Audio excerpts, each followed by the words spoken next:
দমের কষ্ট বা হাঁপের টান, নিঃশ্বাসের কষ্ট, এই জিনিসগুলোর বেসিক্যালি ব্রডলি যেটা সব থেকে বেশি হয়ে থাকে সেটা হয় অ্যালার্জিক অ্যাজমার জন্য।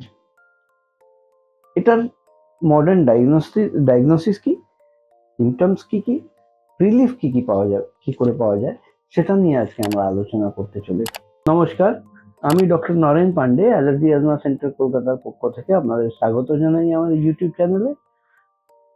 নতুন দর্শক বন্ধু যারা এসেছেন ওনাদের অনেক অনেক ধন্যবাদ।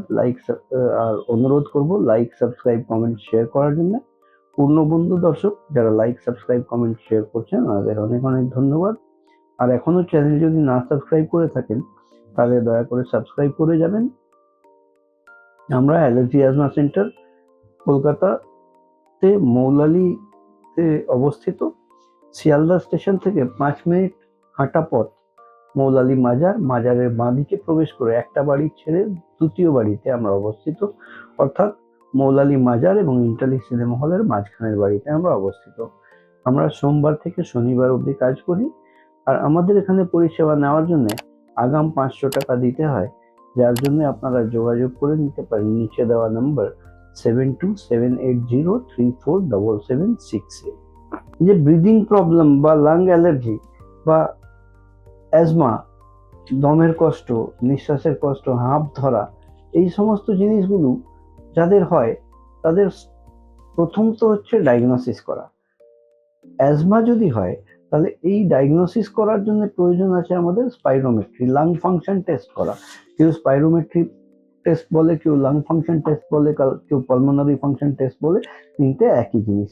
আর এই স্পাইরোমেট্রি করার সময় আমাদের দেখতে হবে যে শুধু প্রথমে স্পাইরোমেট্রি করার পরে আবার ইনহেলার দিয়ে 15 মিনিট পরে আর একটা ম্যানিউভার করতে হয়। তাহলে আমরা ডিফারেন্সটা বুঝতে পারবো যে আমার এখনকার তাৎক্ষণিক যে অবস্থায় লাং আছে আর ইনহেলার দেওয়ার পরে কতটা খুললো, সেটার মধ্যে তফাৎটা কি হলো। তখনই আমরা ডিফারেন্সিয়েট করতে পারবো যে সিওপিডি আছে না অ্যাজমা আছে। যদি রিভার্সিবিলিটি থাকে, রিভার্সিবিলিটি মানে লাং আগে রেস্ট্রিক্টেড ছিল, ইনহেলার দেওয়ার পরে খুলে গেছে, আরো বেটার পারফর্ম করছে, সেটা স্পাইরোমেট্রিতেই বোঝা যায়। রিভার্সিবিলিটি যদি পজিটিভ হয় তাহলে আমরা অ্যাজমার দিকে চিন্তা ভাবনা করতে পারি।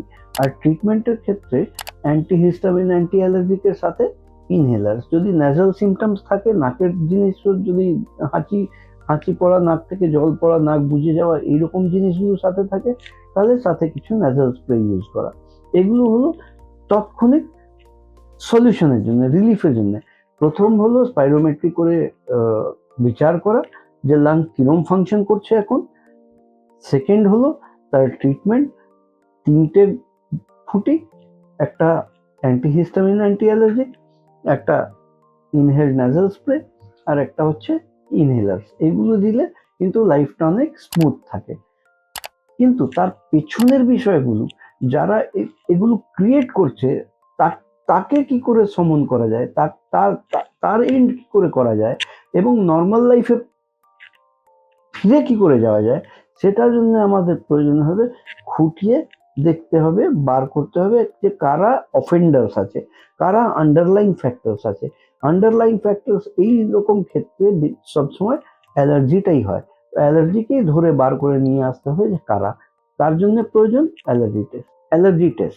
অ্যালার্জি টেস্ট করে চিহ্নিত করা কোন কোন জিনিস থেকে, কোথায় থেকে কি অ্যালার্জি আসছে। সাধারণত দেখা গেছে যখন আমরা ইনহেলার প্রেসক্রাইব করি, পেশেন্টদের অসুবিধা হয়, বলে না না ডাক্তারবাবু ইনহেলার দেবেন না, এটা একবার নিয়ে নিলে হ্যাবিট পড়ে যায়, সারা জীবন নিতে হয়। হ্যাঁ, কিছুটা সত্য ঘটনা। কারণ হচ্ছে অ্যালার্জি জনিত এই সমস্যাগুলো আছে, আর অ্যালার্জি থেকেই এই জিনিসগুলো হয়। তো অ্যালার্জি হচ্ছে কোথা থেকে? অ্যালার্জি বেশিরভাগ অ্যালার্জি যেটা হয় ওটা এয়ারবোর্ন ফ্যাক্টর থেকে হয়, এনভায়রনমেন্টাল ফ্যাক্টর থেকে হয়। তো এনভায়রনমেন্টে যে অ্যালার্জেনগুলো আছে সেগুলো আমার বডিতে প্রবেশ করে এবং আমার বডি হাইপার রিঅ্যাক্টিভ হয়, তাকে সহ্য করে নিতে পারে না, তার বিরুদ্ধে একটা প্রক্রিয়া করে ইনফ্লামেশন ক্রিয়েট করে। এই নিঃশ্বাস আমি নিচ্ছি, তার সাথে ঢুকলো অ্যালার্জেন এবং এটা প্রবলেম ক্রিয়েট করলো। ইনহেলার নিলাম, তৎক্ষণিকের মধ্যে কমে গেল, কিন্তু নিঃশ্বাস নেওয়াটা আমি বন্ধ করছি না। নিঃশ্বাস যখন নিচ্ছি সেটা শরীরে প্রবেশ করছে আর গিয়ে অ্যালার্জি ক্রিয়েট করছে। ইনহেলার নিলাম, রিলিভড হয়ে গেল।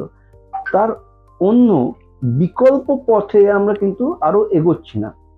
বিকল্প পথটা হলো ইমিউনোথেরাপি। ইমিউনোথেরাপি কি করে হয় সেটা ইমিউনোথেরাপি ভ্যাকসিন দিয়ে তার তাকে তার তার তার বিরুদ্ধে স্পেসিফিক ইমিউনোথেরাপি করা হয়। সেটা করার জন্য প্রথমে প্রয়োজন অ্যালার্জি পরীক্ষা করে বার করা কোন কোন জিনিস থেকে কত পরিমাণে অ্যালার্জি হচ্ছে। এই অ্যালার্জি পরীক্ষা করে যখনই আমরা চিহ্নিত করতে পারবো কোন কোন জিনিসে কত পরিমাণ অ্যালার্জি হচ্ছে, সেই অ্যালার্জি পরীক্ষার বেসিসে আমরা ইমিউনোথেরাপি ভ্যাকসিন তৈরি করতে পারবো। এই ভ্যাকসিনটা ওরাল ড্রপ, মুখে খাওয়ার ভ্যাকসিন। এটা ইঞ্জেকশন কিছু নয়। 1 বছরের পুরো কোর্স 8,000 টাকা কস্টিং আছে। আর এই অ্যালার্জি পরীক্ষা করতে গেলে 2,500 টাকা চার্জেস আছে। কনসালটেশন ফি 1,000 আছে এবং আনুষঙ্গিক কিছু পরীক্ষা যদি হয় তাহলে 1,000, 1,500, 2,000 টাকা এগুলো। এবার ইমিউনোথেরাপি যখন স্টার্ট করা হয় তারপর থেকে তার এফিকেসি আসতে 2 থেকে 2.5-3 মাস সময় লাগে। ম্যান টু ম্যান ভ্যারি করে, কারোর একটু তাড়াতাড়ি চলে আসে, কারোর একটু দেরি হয়। ইমিউনোথেরাপি চলাকালীনও কিন্তু ওষুধের প্রয়োজন আছে, কিন্তু এই ইমিউনোথেরাপির এফেক্টটা যখন কমপ্লিটলি এসে যাবে তখন কিন্তু আমরা এই ইনহেলারগুলো উইথড্র করে নিতে পারবো। আর এইরকম পরিষেবা নেওয়ার যদি প্রয়োজন থাকে তাহলে এই নিচে দেওয়া নাম্বার 7278034776 যোগাযোগ করে 500 টাকা আগাম দিয়ে অ্যাপয়েন্টমেন্ট নিয়ে এসে আপনারা নিতে পারেন। আমরা কলকাতায় শিয়ালদা স্টেশনের পাশে 5 মিনিটের হাঁটা পথ, মৌলালী মাজার এবং ইন্টারলি সিনেমা হলের মাঝখানের বাড়িতে আমরা অবস্থিত। অর্থাৎ মৌলালী মাজার এবং ইন্টারলি সিনেমা হলের মাঝখানের বাড়ি, মৌলালী মাজার থেকে বাঁদিকে ঢুকে একটা বাড়ি ছেড়ে দ্বিতীয় বাড়িতে আমরা অবস্থিত।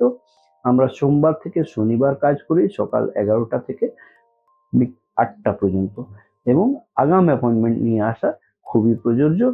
আমি doctor Naren Pandey, allergy asthma centre কলকাতার পক্ষ থেকে। আপনারা ভালো থাকুন, সুস্থ থাকুন। চ্যানেল এখনো যদি না সাবস্ক্রাইব করে থাকেন তাহলে দয়া করে সাবস্ক্রাইব করে যান। ভিডিও পছন্দ হলে একটা লাইক